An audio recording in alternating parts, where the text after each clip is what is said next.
Hello students, एक बार फिर स्वागत है आप सभी का आपके अपने YouTube channel smart study classes पर। तो स्टूडेंट, आज से हम फिजिक्स क्लास 12th के लिए स्टार्ट करने वाले हैं। आज हम फिजिक्स का lesson number 1 Coulomb's law and electric field वाला पढ़ने वाले हैं।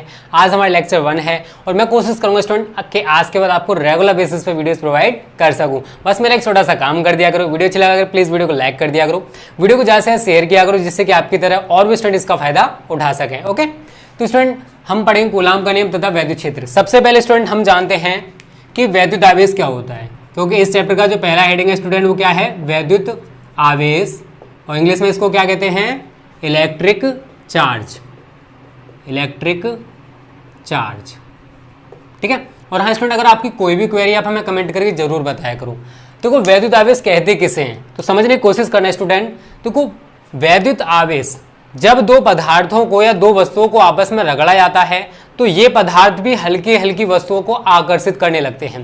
जिस गुण की वजह से ये हल्की हल्की वस्तुओं को आकर्षित करते हैं उसी को हम लोग क्या कहते हैं, वैद्युत आवेश। तो स्टूडेंट क्या है, जब दो पदार्थों को आपस में रगड़ा जाता है तो ये पदार्थ हल्की हल्की वस्तुओं को आकर्षित करने लगते हैं। जिस गुण की वजह से ये छोटी छोटी वस्तुओं को आकर्षित करते हैं उसी को हम क्या कहते हैं स्टूडेंट, वैद्युत आवेश या इलेक्ट्रिक चार्ज। अब ऐसा नहीं है कि आप किन्हीं भी दो वस्तुओं को आपस में रगड़ो और वो छोटे छोटे पार्टिकल्स को अट्रैक्ट करें, ठीक है ना। अब जैसे मैं एक एग्जांपल लेके आपको समझाता हूं। फॉर एग्जांपल, कांच की छड़ एवं रेशम। समझने की कोशिश करना स्टूडेंट, बहुत ही अच्छा टॉपिक है और बहुत ही अच्छे से मैं आपको समझाऊंगा। कांच की छड़ एवं रेशम, ये दो पदार्थ हैं, ठीक है। अब जब हम कांच की छड़ को, ये कांच की छड़ बना लो इस तरीके से, और ये हमने बना लिया रेशम। अब ये कांच की छड़ है स्टूडेंट, क्या है ये, कांच की छड़, और ये क्या हमारा, रेशम। समझने की कोशिश करना, जब हम कांच की छड़ को रेशम से रगड़ते हैं तो एक वस्तु हमारी होगी, एक पदार्थ हो गया, दूसरा पदार्थ हो गया। जब हम कांच की छड़ को रेशम से रगड़ते हैं तो कांच की छड़ से इलेक्ट्रॉन निकलकर, क्या निकलकर, इलेक्ट्रॉन निकलकर रेशम पर चले जाते हैं। इसकी एक और डेफिनेशन बना सकते हो आप वैद्युत आवेश की, इलेक्ट्रॉनों के स्थानांतरण को वैद्युत आवेश कहते हैं। क्योंकि कोई भी वस्तु धनावेशी या ऋणावेशी तभी हो पाती है जब एक वस्तु से दूसरी वस्तु पर इलेक्ट्रॉन स्थानांतरित होते हैं, ठीक है। तो जब हमने कांच की छड़ को रेशम से रगड़ा तो कांच की छड़ से इलेक्ट्रॉन निकलकर स्टूडेंट कहां पर गए, रेशम पर। तो रेशम पर क्या होगी, इलेक्ट्रॉनों की अधिकता होगी। और रेशम पर आप सभी को पता होगा स्टूडेंट, इलेक्ट्रॉन पर कैसा चार्ज होता है, नेगेटिव। तो जब इलेक्ट्रॉनों की अधिकता रेशम पर होगी तो हमारी रेशम कैसी हो जाएगी, ऋणावेशित। कैसी हो जाएगी, ऋणावेशित। और समझना, अब कांच की छड़ पर तो इलेक्ट्रॉनों की कमी हो रही है ना, क्योंकि यहां से इलेक्ट्रॉन निकल कर ही तो रेशम पर जा रहे हैं। तो कांच की छड़ पर क्या होगी, इलेक्ट्रॉनों की कमी होगी। इलेक्ट्रॉनों की कमी का मतलब क्या है कि कांच की छड़ हमारी धनावेशित हो जाएगी। याद रखना इस चीज को स्टूडेंट, जब हम कांच की छड़ को रेशम से रगड़ते हैं तो कांच की छड़ से इलेक्ट्रॉन निकलकर रेशम पर चले जाते हैं, इसलिए हमारी कांच की छड़ तो हो जाती है धनावेशित और रेशम हो जाता है ऋणावेशित। ओके, तो उम्मीद करता हूं स्टूडेंट इतना आपको क्लियर हो गया होगा, समझ में आ रहा है। अच्छे से बता देना, क्योंकि बहुत ही अच्छे से इस बार तैयारी कराने वाला हूं। चैप्टर वाइज आपको मैं प्रैक्टिस सेट कराऊंगा, न्यूमेरिकल्स भी कराऊंगा। ऐसी तैयारी पूरी यूट्यूब पर आपको कोई नहीं कराने वाला जिस हिसाब से मैं कराने वाला हूं, ठीक है। 95 प्लस फिजिक्स में और 95 प्लस हमारे केमिस्ट्री में हमारा इस बार टारगेट रहने वाला है। और इस हिसाब से मैंने आपको पूरा स्ट्रक्चर बना रखा है इस बार आपके लिए कि इस बार 95 प्लस आने ही वाले हैं। बस मेरे साथ तैयारी करना। और अगर आप चाहते हो कि आपको मैथ्स एंड इंग्लिश की क्लासेस भी इसी चैनल पर दी जाए तो प्लीज वीडियोज को ज्यादा से शेयर करो, जिससे कि हम जल्दी से न्यू टीचर्स को अपॉइंट कर सकें, ठीक है। तो स्टूडेंट, उम्मीद करता हूं वैद्युत आवेश किसे कहते हैं आपको क्लियर हो गया होगा। एक बार हम दीवार से और डिफाइन कर देते हैं। तो बहुत सारी डेफिनेशंस आपको अलग अलग टीचर बताते होंगे, ठीक है। मैंने यहां पर दो डेफिनेशंस आपको क्लियर कर दी कि जब दो पदार्थों को आपस में रगड़ा जाता है, दो पदार्थ हैं आपस में रगड़ा, तो ये पदार्थ क्या करते हैं, हल्की हल्की वस्तुओं को आकर्षित करने लगते हैं। तो जिस गुण की वजह से हल्की हल्की वस्तुओं को आकर्षित करते हैं उसी को हम क्या कहते हैं, वैद्युत आवेश। आपने एक बचपन में प्रैक्टिकल जरूर किया होगा स्टूडेंट, पेन को सर में रगड़ा, उसके बाद आप देखते हो छोटे छोटे पार्टिकल्स या फिर कागज के टुकड़े उससे चिपक जाते थे, सभी ने क्या होगा। जिस गुण की वजह से ये टुकड़े चिपकते हैं उसी को हम क्या कहते हैं स्टूडेंट, इलेक्ट्रिक चार्ज या वैद्युत आवेश। ठीक है, बहुत ही अच्छा एग्जांपल है कांच की छड़ एवं रेशम। जब हम कांच की छड़ को रेशम से रगड़ते हैं तो कांच की छड़ से इलेक्ट्रॉन निकलकर रेशम पर चले जाते हैं, तो रेशम पर तो इलेक्ट्रॉनों की अधिकता हो रही है, इसलिए रेशम कैसा हो जाएगा, ऋणावेशित। और कांच की छड़ पर क्या हो रहा है स्टूडेंट, इलेक्ट्रॉनों की कमी हो रही है, इसी वजह से कांच की छड़ कैसी हो जाएगी, धनावेशित। उम्मीद करता हूं यहां तक आपको क्लियर हो गया होगा। अगर हम आवेश की बात करें स्टूडेंट, आवेश कितने प्रकार का होता है, तो स्टूडेंट देखो आवेश दो प्रकार का होता है। आवेश के प्रकार, टाइप्स ऑफ चार्ज, इंग्लिश भी लिख लिया करना, ये टॉपिक वाइज पहला हेडिंग हमारा ये हो जाएगा, दूसरा हेडिंग हमारा ये हो जाएगा, टाइप्स ऑफ चार्ज। पहले इसको डस्ट कर देते हैं स्टूडेंट। ठीक है, उम्मीद करता हूं आपको यहां तक क्लियर हो गया होगा। अब आपको स्टूडेंट मैं ट्राई करूंगा कि आपको रेगुलर बेसिस पे वीडियो प्रोवाइड कर सकूं, क्योंकि आपका कोर्स बहुत ही ज़्यादा है, इसी वजह से मैं कोशिश करूंगा कि आपको रेगुलर बेसिस पे फिजिक्स एंड केमिस्ट्री की वीडियोस मिलती रहें। तो देखो आवेश दो प्रकार का होता है स्टूडेंट, नंबर एक धनावेश और नंबर दो ऋणावेश। ठीक है, पॉजिटिव चार्ज और नेगेटिव चार्ज। आवेश कितने प्रकार का होता है स्टूडेंट, दो प्रकार का, धनावेश और ऋणावेश। अब देखो यहां पर आप उसके बाद नोट पॉइंट डाल लेना। नोट पॉइंट में पहला पॉइंट, समान आवेश। समान आवेश का मतलब क्या है, या आप सजातीय आवेश बोल सकते हो, समान आवेश बोल सकते हो। ठीक है ना, समान आवेश जैसे पॉजिटिव पॉजिटिव या फिर नेगेटिव नेगेटिव। अगर समान आवेश हैं तो वो एक दूसरे को प्रतिकर्षित करते हैं। सजातीय आवेश या समान आवेश एक दूसरे को प्रतिकर्षित करते हैं।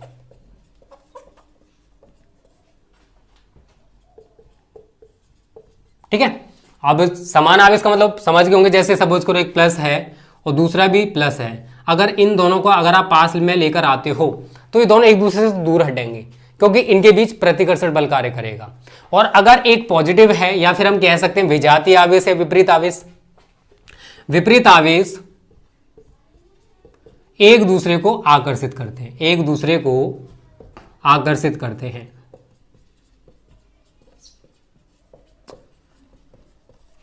ठीक है, अगर मैं कहूं कि एक हमारा पॉजिटिव है और दूसरा हमारा नेगेटिव है स्टूडेंट, अब अगर आप इन्हें एक दूसरे के पास लेकर आते हो तो क्या होगा, ये दोनों एक दूसरे से चिपक जाएंगे। क्यों, क्योंकि इनके बीच अब आकर्षण बल कार्य करेगा।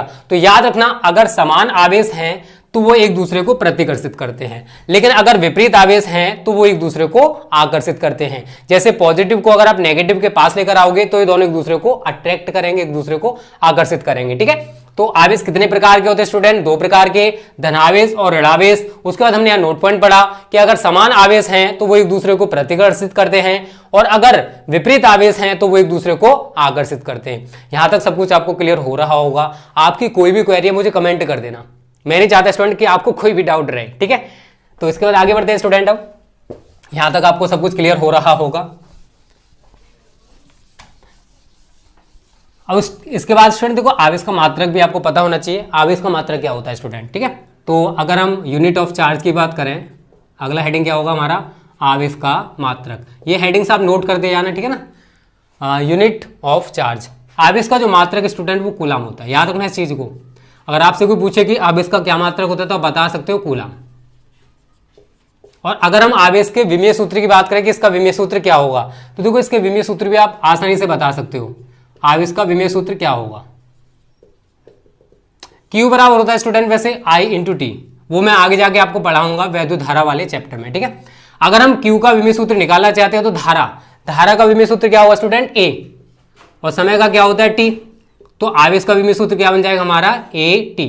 तो अगर आपसे कोई पूछता है कि वैद्युत आवेश का विमीय सूत्र बताइए तो क्या होगा स्टूडेंट वो AT। और अगर आपसे कोई पूछता है कि आवेश का मात्रक बताइए तो वो क्या होगा स्टूडेंट कूलाम, ठीक है। तो ये दोनों चीजें आपको पता होनी चाहिए। यहां तक आपको सब कुछ क्लियर हो रहा होगा। आगे बात करते हैं स्टूडेंट आवेश का संरक्षण नियम। ये टॉपिक वाइज चल रहा है, ठीक है ना। एक एक हेडिंग्स में आपको कराऊंगा, जितनी भी हेडिंग्स होती है, जितने भी डेरिवेशंस होते हैं, वो सब कुछ मैं आपको इसी हिसाब से कराने वाला हूं, ठीक है। आज हमारे लेक्चर नंबर 1 है, वैसे तो लेक्चर 5 है फिजिक्स का, लेकिन चैप्टर वाइज हमारे लेक्चर नंबर 1 है। अब आवेश का संरक्षण नियम, शायद आप सभी ने ऊर्जा संरक्षण का नियम जरूर पढ़ा होगा। चार्ज कंजर्वेशन लॉ इंग्लिश में कहते हैं इसको, चार्ज कंजर्वेशन लॉ। देखो अगर आपको फिजिक्स में अच्छे मार्क्स लाने हैं ना स्टूडेंट, तो हिंदी के साथ आप बोर्ड में इंग्लिश भी लिख के आ सकते हो, जिससे कि एग्जामिनर के ऊपर एक अच्छा इफेक्ट पड़े कि बच्चा होशियार है। ठीक है, तो मैं आपको हर चीज़ की इंग्लिश बताऊंगा, जो भी पढ़ाऊंगा उसका अंग्रेजी में प्रोनाउंसिएशन जो भी होता है वो बताने वाला हूँ। ठीक है, अब देखो आवेश का संरक्षण नियम कहते किसे हैं। आपने ऊर्जा संरक्षण का नियम पढ़ा होगा कि ऊर्जा को ना तो उत्पन्न किया जा सकता है और ना ही नष्ट किया जा सकता है। एक प्रकार की ऊर्जा को केवल दूसरे प्रकार की ऊर्जा में परिवर्तित किया जा सकता है। सेम इसके साथ भी होने वाला है। आवेश को ना तो हम उत्पन्न कर सकते हैं और ना ही नष्ट कर सकते हैं। एक प्रकार के आवेश को केवल दूसरे प्रकार के आवेश में परिवर्तित किया जा सकता है। यही है हमारा आवेश का संरक्षण नियम। अभी आपको क्लियर कैसे होगा वो मैं आपको समझा दूं। देखो एक एग्जाम्पल मैं आपको समझा रहा हूं स्टूडेंट, उस एग्जाम्पल के थ्रू आपको सब कुछ क्लियर हो जाएगा। अब कैसे हो जाएगा ये समझना। देखो आवेश का संरक्षण नियम क्या कहता है कि हमने आवेश को ना तो उत्पन्न किया है और ना ही नष्ट किया है। केवल एक प्रकार का आवेश दूसरे प्रकार के आवेश में क्या होता है, केवल परिवर्तित होता रहता है। यही हमारा आवेश संरक्षण का नियम। अब देखो कैसे, अगर हम कांच की छड़ एवं रेशम के एग्जाम्पल की बात करें, कांच की छड़ एवं रेशम, समझना जब हमने कांच की छड़ को रेशम से नहीं रगड़ा था तो नेट आवेश हमारा कितना था, नेट आवेश 0 था, क्योंकि रगड़ने से पहले इन पर कोई आवेश होगा नहीं होगा, तो नेट आवेश हमारा कितना होगा 0। लेकिन जब हमने कांच की छड़ को रेशम से रगड़ा, क्या जब हमने कांच की छड़ को रेशम से रगड़ा तो कांच की छड़ से इलेक्ट्रॉन निकलकर रेशम पर गए थे। कांच की छड़ पर इलेक्ट्रॉनों की कमी हुई थी और रेशम पर इलेक्ट्रॉनों की अधिकता हो गई थी। तो हमारी कांच की छड़ कैसी होगी थी, धनावेशित, और रेशम कैसा हो गया था, ऋणावेशित। यही तो हुआ था। तो अगर हम रगड़ने के बाद नेट आवेश की बात करें स्टूडेंट, ठीक है, तो देखो कांच की छड़ से 5 इलेक्ट्रॉन निकलकर, सपोज करो 5 इलेक्ट्रॉन निकलकर रेशम पर गए, तो रेशम पर 5 इलेक्ट्रॉनों के बराबर नेगेटिव, मतलब 5 इलेक्ट्रॉन गए तो नेगेटिव होंगे, क्योंकि इलेक्ट्रॉन पर कैसा चार्ज होता है स्टूडेंट, नेगेटिव। और कहां से गए थे इलेक्ट्रॉन, कांच की छड़ से, तो कांच की छड़ पर उतने ही इलेक्ट्रॉनों के बराबर धनावेश आ जाएगा। 5 इलेक्ट्रॉन गए ना तो 5 ही धनावेश आ जाएगा, +5। तो नेट आवेश अब भी स्टूडेंट कितना रहने वाला है, 0। तो क्या कोई आवेश उत्पन्न हुआ, नहीं हुआ, केवल एक प्रकार का आवेश दूसरे प्रकार के आवेश में परिवर्तित हो गया। यही तो कहता है हमारा आवेश संरक्षण का नियम। एक बार और डिफाइन कर दूं, आवेश को ना तो हम उत्पन्न कर सकते हैं और ना ही नष्ट कर सकते हैं। एक प्रकार के आवेश को केवल दूसरे प्रकार के आवेश में परिवर्तित किया जा सकता है। ठीक है, ये तो है हमारा आवेश संरक्षण का नियम। अब जैसे मैंने एक एग्जांपल यहां पर लिया है स्टूडेंट, कांच की छड़ और रेशम वाला। जब हमने कांच की छड़ को रेशम से नहीं रगड़ा था तो नेट आवेश हमारा कितना होगा, 0, क्योंकि कांच की छड़ पर भी आवेश 0 होगा और रेशम पर भी आवेश कैसा होगा, 0। तो नेट आवेश हम कह सकते हैं 0 होगा। लेकिन जब हमने कांच की छड़ को स्टूडेंट रेशम से रगड़ा तो हमने माना कि कांच की छड़ से 5 इलेक्ट्रॉन निकलकर रेशम पर गए, तो रेशम पर क्या होगा, 5 इलेक्ट्रॉन आ चुके हैं और कांच की छड़ पर 5 इलेक्ट्रॉनों के बराबर धनावेश आ जाएगा। तो नेट आवेश अगर हम निकालें तो -5 + 5 अब भी तो 0 ही रहने वाला है। तो क्या यहां पर आवेश उत्पन्न हुआ, क्या आवेश नष्ट हुआ? यही है स्टूडेंट हमारा आवेश का संरक्षण नियम। उम्मीद करता हूं आपको यहां तक क्लियर हो रहा होगा। ठीक है, आगे बात करते हैं स्टूडेंट, नेक्स्ट हेडिंग हमारी मूल आवेश, फंडामेंटल चार्ज। इंग्लिश में कहते हैं इसको फंडामेंटल चार्ज। और एक बात तो स्टूडेंट, अगर आप बड़ी वीडियोस चाहते हो तो मुझे कमेंट करके जरूर बताना, मैं इस वीडियो को थोड़ा सा बड़ा बना रहा हूं। और अगर आप चाहते हो कि आपको इसी हिसाब से इतनी बड़ी बड़ी वीडियोस मिले तो मुझे कमेंट करके जरूर बताया करो। देखो आपका कोई भी सुझाव है, कोई भी सजेशन है, कोई भी आपकी दिक्कत है, कोई भी परेशानी है, कमेंट बॉक्स आपका है, हमें जरूर बताया करो। ठीक है, चलो आगे बात करते स्टूडेंट। गर्मी बहुत है भाई आज। मूल आवेश किसे कहते हैं, फंडामेंटल चार्ज होता है क्या है? तो देखो कोई भी आवेशित कण है उस पर कम से कम जितना आवेश रह सकता है, क्या किसी आवेशित कण पर जितना कम से कम, जितना न्यूनतम आवेश रह सकता है उसी को हम मूल आवेश कहते हैं। और इसे हम स्मॉल ई से रिप्रेजेंट करते हैं स्टूडेंट, और स्मॉल ई की वैल्यू होती है ±1.6 इंटू 10⁻⁻19 कूलम। तो याद रखना कोई भी आवेशित कण है उस पर इतने से कम आवेश संभव नहीं है। ये वह कम से कम आवेश है जो किसी भी आवेशित कण पर रह सकता है। यही तो डेफिनेशन थी हमारी कि किसी भी आवेशित कण पर जितना कम से कम आवेश रह सकता है उसी को मूल आवेश कहते हैं। किससे रिप्रेजेंट करते हैं स्टूडेंट इसे, स्मॉल ई से।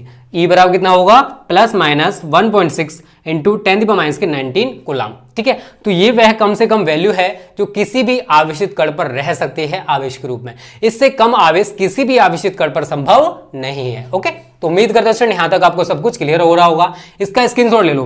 देखो यहां पर मैं थ्योरी नहीं लिख रहा हूं, आपको पीडीएफ बाद में प्रोवाइड कराई जाएंगी, चैप्टर वाइज आपको सब कुछ, जितने लेक्चर्स आपको मिलेंगे सभी की पीडीएफ मिला करेंगे। ठीक है, अभी मैं केवल आपको समझाने की कोशिश कर रहा हूं, केवल समझो। फिजिक्स स्टूडेंट एक ऐसा सब्जेक्ट है जो आप जितना कंसंट्रेट करोगे इसे समझने का उतना ही समझ में आएगा, और जितना रटोगे उतना ही दूर भागेगा। समझो, समझाऊंगा मैं, ऐसी तैयारी कराऊंगा जो आज तक आपने तो खैर कर नहीं रखी होगी, जो यूट्यूब पर आज से पहले किसी ने नहीं कराई होगी। टेंशन मत लो, ठीक है। चलो इसको मिटाते हैं स्टूडेंट। अब अगला हेडिंग है स्टूडेंट हमारा आवेश का क्वांटीकरण या परमाणुकता। ये भी बहुत ही ज्यादा इंपॉर्टेंट है, पूछा भी जाता है कभी कभी, ठीक है ना, 1 नंबर में। तो अगली हेडिंग डाल लो आप लोग, आवेश का क्वांटीकरण या परमाणुकता। आवेश का क्वांटीकरण या परमाणुकता। इंग्लिश में कहते हैं स्टूडेंट इसे क्वांटिटाइजेशन ऑफ चार्ज और एटमिसिटी। Quantization of charge. अंग्रेजी देखो स्टूडेंट हर चीज़ की बहुत जरूरी है, क्योंकि अभी आप यूपी बोर्ड में हो तो हिंदी पढ़ रहे हो, लेकिन जैसे आप इंटर के बाद कुछ भी करोगे वहां पर आपको इंग्लिश का जरूरत पड़ेगा, और अगर आपको इंग्लिश नहीं आता है तो स्टूडेंट आपको आगे जाके बहुत ही ज़्यादा दिक्कत होने वाली है। इसलिए मैं आपको फिजिक्स हो, चाहे केमिस्ट्री हो, चाहे और भी सब्जेक्ट जो भी हम इस चैनल पर प्रोवाइड करेंगे, वो सारे सब्जेक्ट हिंदी के साथ साथ इंग्लिश में भी बताए जाएंगे, क्योंकि इंग्लिश भी आपको उतनी ही ज़्यादा कंपलसरी है जितना हिंदी, ठीक है। तो क्वांटिटाइजेशन ऑफ चार्ज और एटमिसिटी। तो देखो स्टूडेंट आवेश का क्वांटीकरण क्या कहता है। तो देखो स्टूडेंट आवेश के क्वांटीकरण के अनुसार कोई भी आवेशित कण है उस पर जो आवेश है वो plus minus e, plus minus 2e, plus minus 3e, plus minus 4e dash हो सकता है, लेकिन इसके भिन्न के रूप में कभी नहीं हो सकता। तो plus minus e/2, plus minus 3e/2, plus minus 5e/2 dash. फिर एक बार समझ लो, कोई भी आवेशित कण स्टूडेंट उस पर आवेश देखो संख्या के रूप में होगा, 1 होगा, 2 होगा, 3 होगा, 4 होगा, 5 होगा, 6 होगा, आगे तक कुछ भी हो सकता है। लेकिन अगर मैं कहूं कि भिन्न में होगा 1/2 नहीं हो सकता यार, 3/2 नहीं हो सकता, आधा, 1.5, 2.5 ऐसे करके आवेश कभी नहीं हो सकता। तो कोई भी आवेशित कण है उस पर जो आवेश होगा वो संख्याओं के रूप में plus minus e, plus minus 2e, plus minus 3, plus minus 4e dash ऐसे तो हो सकता है। लेकिन अगर हम कहें कि इसके भिन्न के रूप में होगा, प्लस माइनस e/2 होगा, नहीं होगा, प्लस माइनस 3/2 होगा, नहीं होगा, प्लस माइनस 5e/2 होगा, नहीं होगा। तो कोई भी आवेशित कण है उस पर जो आवेश है student plus minus e, plus minus 2e, plus minus 3, plus minus 4e, 5e, 6e कुछ भी हो सकता है, लेकिन इसके भिन्न के रूप में कभी नहीं हो सकता। इसी को हम क्या कहते हैं स्टूडेंट, आवेश का क्वांटीकरण या परमाणुकता, ठीक है। बहुत ही अच्छा टॉपिक है, बहुत सिंपल भी है, रटना नहीं है यार, इसी से आप पूरा डेफिनेशन बना सकते हो कि कोई आवेशित कण उस पर आवेश plus minus e, plus minus 2e, plus minus 3, plus minus 4e हो सकता है, लेकिन इसके भिन्न के रूप में कभी नहीं हो सकता। यही है हमारा आवेश का क्वांटीकरण या परमाणुकता, ठीक है। आगे बात करते स्टूडेंट, अगला बहुत ही इंपॉर्टेंट हेडिंग है कूलाम का नियम, ठीक है। आपको एक एक हेडिंग में पढ़ाऊंगा, जितने भी चैप्टर में जितनी भी हेडिंग होंगी, जितने भी डेरिवेशंस होंगे, सब कुछ आपको मिलेगा इस बार। कूलाम्स लॉ, इंग्लिश में क्या कहते हैं इसको, कूलाम्स लॉ। समझना ये भी बहुत सिंपल है। पहले हम यहां पर एक छोटा सा डायग्राम बना लेते हैं। ये है Q1 और ये है Q2, ठीक है, और इनके बीच का जो डिस्टेंस है स्टूडेंट वो कितना है R। तो पहले तो समझ लो कि कूलाम का नियम क्या कहता है। इस नियम के अनुसार दो स्थिर बिंदु, देखो यहां पर दो चीजें आपको याद रखनी है। पहले जो आवेश आप ले रहे हो बिंदु के आकार के होने चाहिए, मतलब बहुत ही छोटे होने चाहिए बिंदु के आकार के, और दूसरी चीज है दोनों के दोनों स्थिर होने चाहिए, जो कि आपको कोई नहीं बताएगा ये दोनों पॉइंट्स, ठीक है। ये कूलाम का नियम तभी कार्य करेगा स्टूडेंट जब आपके आवेश बिंदु के आकार के हों और दोनों ही आवेश स्थिर हों। अगर गतिशील हैं और बड़े आकार के आवेश हैं तो हमारा कूलाम्स का नियम जो है वो कार्य नहीं करेगा। ये तभी कार्य करता है जब दोनों आवेश बिंदु के आकार के हों और दोनों ही आवेश स्थिर हों, ठीक है। क्या कहता है ये नियम, ये जान लो। दो स्थिर बिंदु आवेशों के बीच लगने वाला वैद्युत बल F हो गया। क्या हो गया स्टूडेंट, F। उन आवेशों के, आवेश क्या आपका, एक है Q1 दूसरा है Q2, उन आवेशों के परिमाणों के, परिमाण क्या है हमारे Q1 Q2, गुणनफल के अनुक्रमानुपाती और उनके बीच की दूरी के वर्ग के व्युत्क्रमानुपाती होता है। और अगर हम इस बल की दिशा की बात करें, सपोज करो स्टूडेंट ये आपका प्लस है और ये माइनस है, तो कैसा बल कार्य करेगा, आकर्षण का। तो ये F का डायरेक्शन हो जाएगा, नहीं हो जाएगा। तो अब ये F जो आप देख रहे हो स्टूडेंट, ये वाला जो F देख रहे हो, ये क्या है, इसी रेखा पर तो कार्य कर रहा है जो इनको आपस में मिला रही है। तो इस बल की दिशा दोनों आवेशों को मिलाने वाली रेखा के अनुदिश होती है, ठीक है। अगर सपोज करो दोनों पॉजिटिव हो तो बल ऐसे करके कार्य करेगा, एक इधर लगेगा एक इधर लगेगा। क्यों, क्योंकि अब इनके बीच प्रतिकर्षण बल कार्य करेगा, दोनों एक दूसरे से दूर हटेंगे। लेकिन अब भी तो ये उसी रेखा पर कार्य कर रहे हैं जो रेखा इन दोनों को मिला रही है। तो याद रखना जो कूलाम्स लॉ है, 2 पॉइंट्स आपको ये याद रखने हैं कि आवेश बिंदु के आकार के होने चाहिए और दोनों के दोनों स्थिर होने चाहिए। नियम क्या कहता है, दो स्थिर बिंदु आवेशों के बीच लगने वाला वैद्युत बल। अब देखो वैद्युत बल स्टूडेंट दोनों प्रकार का हो सकता है, आकर्षण का भी हो सकता है आपका और प्रतिकर्षण का भी हो सकता है। ठीक है, आकर्षण और प्रतिकर्षण दोनों प्रकार का होता है हमारा वैद्युत बल। वैद्युत बल उन आवेशों के परिमाणों के गुणनफल, देखो डॉट लगा हुआ है, गुणनफल के अनुक्रमानुपाती और उनके बीच की दूरी के वर्ग के, देखो बट्टे में लिखा हुआ है, वर्ग के व्युत्क्रमानुपाती होता है। और इस बल की दिशा दोनों आवेशों को मिलाने वाली रेखा के अनुदिश होती है। ये तो है हमारा कूलाम्ब का नियम, आप आसानी से लिख सकते हो। ठीक है, ऐसे कि दो स्थिर बिंदु आवेशों के बीच जो बल कार्य करेगा वो उन आवेशों के परिमाणों के गुणनफल के अनुक्रमानुपाती और उनके बीच की दूरी के वर्ग के व्युत्क्रमानुपाती होता है। और इस बल की दिशा दोनों आवेशों को मिलाने वाली रेखा के अनुदिश होती है। बस आप इतना बता देना स्टूडेंट, आपका कूलाम्ब का नियम कंप्लीट हो जाएगा। अगर आप इस साइन को हटाओगे तो कोई ना कोई कांस्टेंट आएगा, तो यहां पर आएगा स्टूडेंट स्मॉल के Q1 Q2 upon R square.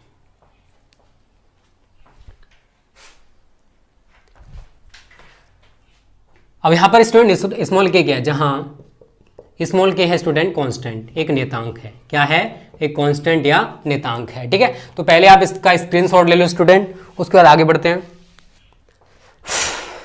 इसको मिटा देते हैं ऊपर से। ठीक है, देखो कोई भी दिक्कत आए स्टूडेंट मेरे को कमेंट करके जरूर बताना। आप देखो वीडियो को डिसलाइक मत किया करो, मेरे को बहुत ही ज़्यादा बुरा लगता है जब आप वीडियो को डिसलाइक करते हो। देखो बहुत ही ज़्यादा मेहनत के साथ मैं आपको पढ़ाने की कोशिश कर रहा हूँ और इसी हिसाब से मैं आपको रेगुलर बेसिस पे वीडियोस प्रोवाइड करूंगा। टेंशन मत लो, अब के बाद आपको रेगुलर वीडियोस मिलेंगी। अब एक भी दिन गैप नहीं होने वाला, पूरी तैयारी मैं कराऊंगा, चाहे वो फिजिक्स हो, चाहे वो केमिस्ट्री हो, मैथ्स एंड इंग्लिश के टीचर मैं लाने वाला हूँ। तो चारों क्लासेज आपको इसी चैनल पर मिलने वाली बहुत अच्छे तरीके से। बस एक काम कर दिया करो, वीडियो को जितने दोस्तों तक, जहां तक आप पहुंचा सकते हो, हर जगह बस फैला दो कि इस चैनल पर ये सारी की सारी क्लासेस फ्री ऑफ कॉस्ट चलाई जा रही हैं। ठीक है, इतना हो गया। आगे बात करते हैं, देखो वायु अथवा निर्वात के लिए इस के का कुछ मान होता है।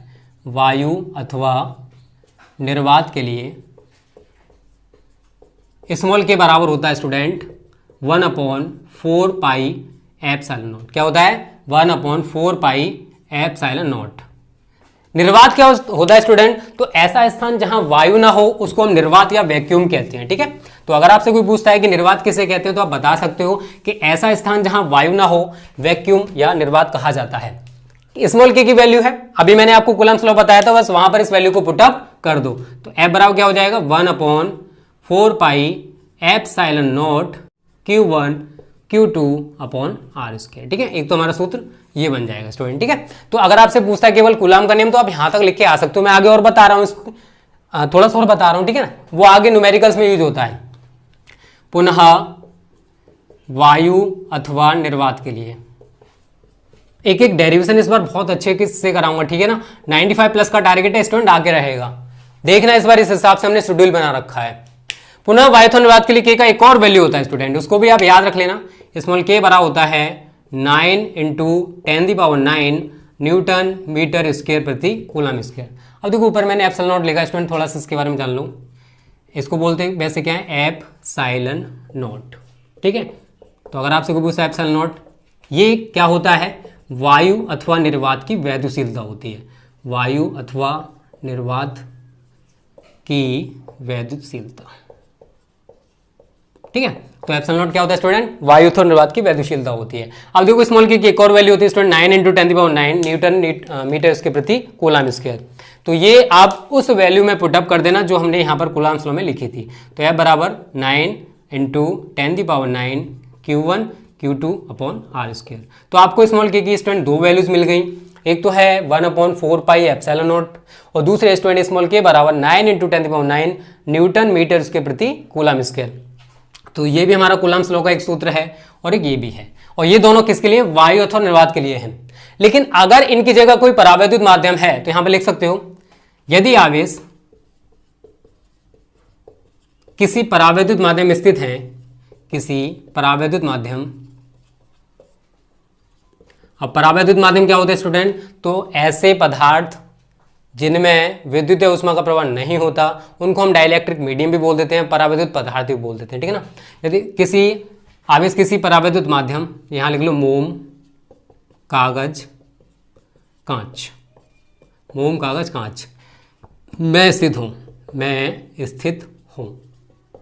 अब देखो हमारा जो आवेश है दोनों वो कहाँ पर स्थित है स्टूडेंट, किसी परावैद्युत माध्यम में स्थित है।